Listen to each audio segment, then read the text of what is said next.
ముఖ్యమైన రంగాల్లో స్థిరమైన వృద్ధి సాధించినప్పుడే ఆ దేశం అన్ని విధాల అభివృద్ధి సాధ్యమవుతుందని విశ్రాంత ఐఏఎస్ అధికారి లక్ష్మీకాంతం చెప్పారు. నేపాల్లో 3 రోజుల పాటు నిర్వహిస్తున్న sustainable development growth champions prize ప్రపంచ సదస్సులో దేశ స్థిరమైన అభివృద్ధి ప్రమాణాలపై లక్ష్మీకాంతం ప్రసంగం తొలి స్థానంలో నిలిచింది.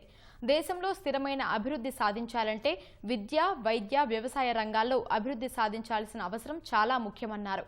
ఆవిష్కరణల కారణంగానే ప్రకృతి ద్వారా ఎనర్జీని ఉత్పత్తి చేసుకుంటూ దేశ స్థిర అభివృద్ధికి శ్రీకారం చుట్టామని విశ్రాంత ఐఏఎస్ అధికారి లక్ష్మీకాంతం స్పష్టం చేశారు.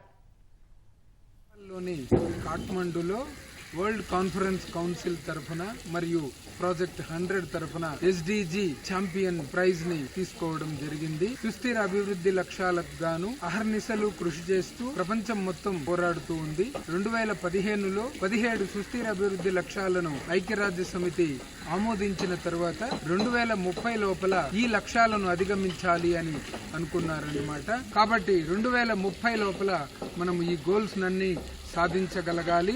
అప్పుడే ఆర్థిక సాధికారత, సామాజిక సాధికారత, సాంస్కృతిక సాధికారతను సాధించిన వాళ్ళము అవుతామన్నమాట. భారతదేశంలో కూడా ఈ సుస్థిర అభివృద్ధి లక్ష్యాల వైపు దృష్టి సాధించి మానవ అభివృద్ధి సూచికలను కూడా సాధించినట్లయితే హ్యాపీనెస్ ఇండెక్స్ ను మనము అధిగమించిన వాళ్ళం అవుతాము.